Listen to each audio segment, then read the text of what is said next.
मैं हूं सैफ खालिद और इस वक्त मैं मौजूद हूं इंडो नेपाल कोसी बैरेज पे। आप अभी देख रहे हैं खालिद एक्सप्लोर। अभी मैं जिस जगह पे मौजूद हूं ये नेपाल और इंडिया के बीच जो 1954 में समझौता हुआ था, उसके बाद 1955 से लेकर के 1969 तक ब्रिज का निर्माण हुआ था। हर साल जब बारिश का मौसम आता है तो ये डर बना हुआ रहता है, खास करके सुपौल डिस्ट्रिक्ट के अंदर जो कोसी बांध के नजदीक में बसे हुए लोग हैं तो उन लोगों के लिए खतरा का घंटी सा बन जाता है जब भी बारिश का मौसम शुरू होता है।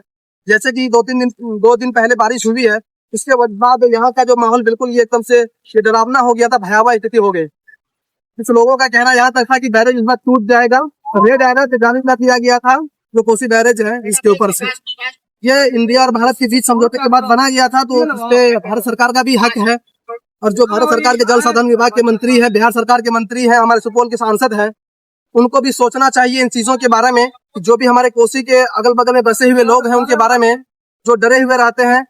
जब भी बारिश होती है तो उनको डर होता है कि कहीं हमारे यहाँ बाढ़ ना आ जाए। तो जब मैं 2 दिन पहले बारिश हुई तो यहाँ पे बहुत सारा भयावह स्थिति सुनने को मिला। जब हम लोग यहाँ पे पहुंचे हैं फिलहाल आज, तो आज का जो स्थिति है यहाँ का तो बिल्कुल कंट्रोल में है। रात में जो खबर आई थी कि 5 लाख क्यूसेक पानी छोड़ा गया है, और जब मैं अभी यहाँ पे आया हूँ, कल तक ये खबर थी कि यहाँ पे 56 फाटक खोला गया है, लेकिन अभी जब मैं यहाँ पे आया हूँ तो स्थिति बिल्कुल कंट्रोल में दिख रहा है। और मेरे पीछे मैं दिखाऊंगा कि यहाँ पे देखिए फाटक को बंद किया हुआ है, सिर्फ 15 से 20 फाटक खुला हुआ है आज, और पानी का स्थिति भी बिल्कुल कंट्रोल में है। 8-10 फाटक खुला हुआ है।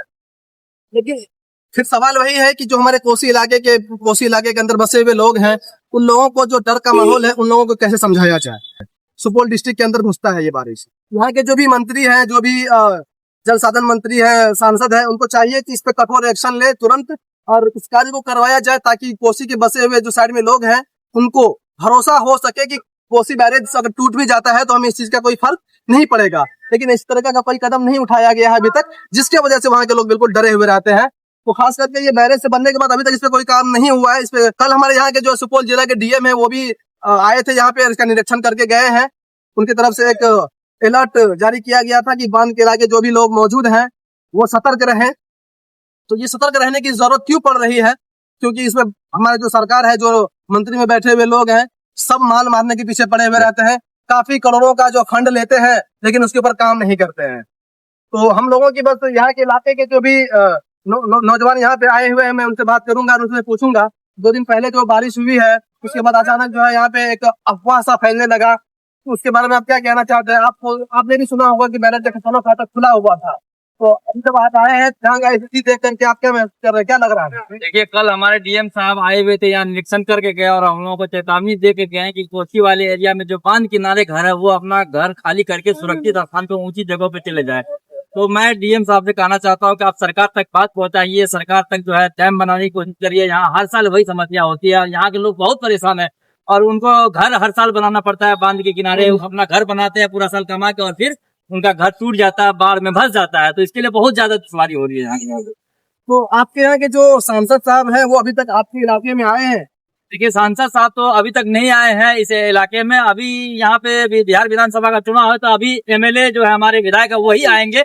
जब लोकसभा का इलेक्शन आएगा तब वो भी हमारे सांसद जो है इस एरिया में घूमने के लिए आएंगे। तो इस बैरेज को देख करके आप क्या लग रहा है कि ये जो लोगों ने अफवाह फैलाया है कि बैरेज टूट जाएगा और मतलब बैरेज के ऊपर से पानी चल रही है, 56 फाटक खुला हुआ है, इसके बारे में क्या कहेंगे? देखिए, अफवाह फैलाया है, वो अफवाह में भी थोड़ी सी सच्चाई जरूर है, क्योंकि ये जो है लगभग 60 साल पुराना हमारा ये पुला जो है, ये हमारा जो बैरेज है ये 60 साल पुराना है। तो ये इसकी गुणवत्ता बिल्कुल कमजोर हो चुकी है और सरकार इसको जो है ना मरम्मत करवा रही है, बस डेंटिंग पेंटिंग करवा के अपना फंड जो है इसमें खत्म करके लूट खसोट कर रही है। और सरकार कोई ठोस कदम नहीं उठा रही है जिससे कोई नया डैम बनाया जाए, नया ब्रिज बनाया जाए। बगल में भी अगर ब्रिज का निर्माण करवाया जाए तो हो सकता है सरकार, लेकिन कोई ठोस कदम नहीं उठा रही है। एक चीज आप मुझे बताइए, अगर ये बैरेज टूटता है इससे सबसे ज्यादा नुकसान, सबसे ज्यादा प्रभावित कौन से इलाके होंगे? सबसे ज्यादा नुकसान हम लोगों को सुपौल जिला और यहाँ से सटे हुए जो भी जिला उनको नुकसान होगा। और नेपाल के जो तराई इलाके के लोग हैं यहाँ पे बगल में, जो नेपाल और इंडिया के जो यहाँ पे झुग्गी झोपड़ी वाले हैं, उनका घर जो है बिल्कुल नहीं बचेगा, उनका जीवन अस्त हो जाएगा। ये आपका सुपौल डिस्ट्रिक्ट के अंदर जो भी लोग हैं वो ग्रामीण क्षेत्र से हैं और उन लोगों का जो वक्त जो है धान का खेती है, कितना मतलब यहाँ के लोगों को नुकसान हुआ? देखिए, धान का खेती अभी लगभग धान जो फूटने वाला था और बिल्कुल जो है वो पानी लग चुकी है लगभग 4 से 5 फीट 3 फीट कहीं पे, तो वो धान अब बचेगा नहीं, क्योंकि 15-20 दिन में पानी जब तक घटेगी तब तक धान जो है पूरा खराब हो जाएगा। तो बहुत ज्यादा ये आपदा घोषित कर देनी चाहिए सरकार को बिहार में, यहाँ पे जो है सुपौल वाले एरिया में। क्योंकि अभी हम जब आ रहे थे बैरक पे तो हमने देखा कि सुपौल डिस्ट्रिक्ट के अंदर जब हम आ रहे थे ग्रामीण इलाकों में, जिस तरफ हमारी नजरें जा रही थी तो हर तरफ हमको पानी पानी नजर आ रहा था, चाहे धान का खेत हो या गड्ढा हो या रोड हो। कई जगह मैंने देखा कि सभी लोगों के घर के अंदर पानी घुस चुका है। देखिए धान का खेती के साथ साथ हम लोग के यहाँ अभी बालुआई जमीन है, तो यहाँ पे मूली की खेती होती है बहुत ज्यादा। किसान बिल्कुल बर्बाद हो चुका है, किसी का 1 लाख 1.5 लाख का मूली बर्बाद हो गया, औने पौने भाव में बिक रही है, तो बहुत ज्यादा किसानों को दिक्कत है यहाँ। चलिए आप अभी देख रहे हैं खालिद एक्सप्लोर में। एक चीज आपको बता देना चाहता हूँ, यहाँ पे सिर्फ जो अफवाह फैलाया गया था कि बैरेज टूटने वाला है और यहाँ पे छप्परों फाटक खोला हुआ है, तो जब मैं यहाँ पे आया हूँ तो हकीकत कुछ और ही है। अभी फिलहाल कंट्रोल में है सब कुछ, पानी बहुत कम यहाँ पे है और छप्परों फाटक नहीं खुला हुआ है। घबराने की जरूरत नहीं है, बल्कि सुपौल डिस्ट्रिक्ट के जो भी कोसी इलाके के क्षेत्र में लोग बसे हुए हैं, सतर्क रहने की जरूरत है और वो लोग सतर्क रहे। आप देख रहे हैं इस वक्त खालिद एक्सप्लोर, बने रहिए मेरे साथ और मेरे चैनल को सब्सक्राइब कर दीजिए। फेसबुक पे देख रहे हैं तो पेज को फॉलो कर लीजिए ताकि जब भी मैं इस तरह का वीडियो अपलोड करूँ सबसे पहले आप तक पहुंच सके।